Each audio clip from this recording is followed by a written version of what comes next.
first hit the market, the Discovery was designed to be the first 5 or 7 seat family Land Rover that could literally be hosed out should it become dirty enough with muddy boots or fox blood. Step inside a Discovery 4 and you could almost be forgiven for thinking you're inside a Range Rover, so upmarket as the 4x4 become. The Disco 4 is undoubtedly a much more premium product these days, and there's also better handling and uprated engines to make on-road driving a lot more interesting. Cars like the Disco have also come into their own after 2 harsh winters that have seen many people seeking family transport with the ability to drive up a slightly frosty incline. Needless to say, the Discovery 4 is a particularly comfortable place to be. It soaks up rutted road surfaces really well and the handling is surprisingly taut. Not only that, but the feedback through the steering wheel is really good, so you always know what the car's doing.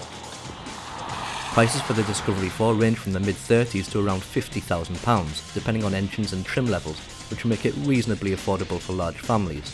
The 240 brake horsepower TDV6 3-litre twin-turbo diesel engine is the mainstay power plant for the range, with an enormous 600 metres of torque from a very low 2000 RPM. Fuel economy is more than acceptable at 30.4 mpg, although CO2 emissions are still high at 244 grams per kilometre. There are 7 seats and the space inside is enormous. There's huge interior space and there's still 280 litres of storage space with all 7 seats occupied.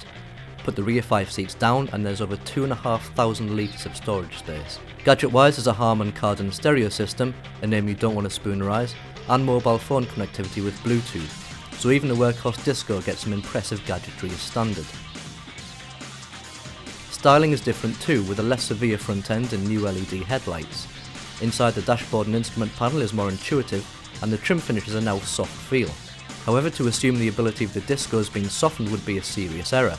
Land Rover's core values and the Disco's demand that this is a serious off-roader. There are active and passive driving and safety aids aplenty in the Discovery 4 to keep you on the straight and narrow when you're on-road and on an even keel when you're off-road. Air suspension and terrain response are standard, and there are lots more ways to control the amount of revs through various wheels. The Discovery can wade up to a depth of 70 cm, seat 7, cram up to 2,500 litres of storage space, clear up to 310mm, tow up to 3.5 tonnes, hit 60 mph in 9 seconds, and return 30.4 mpg. All of that and people still won't hate you for driving it. It really is the ultimate all-rounder.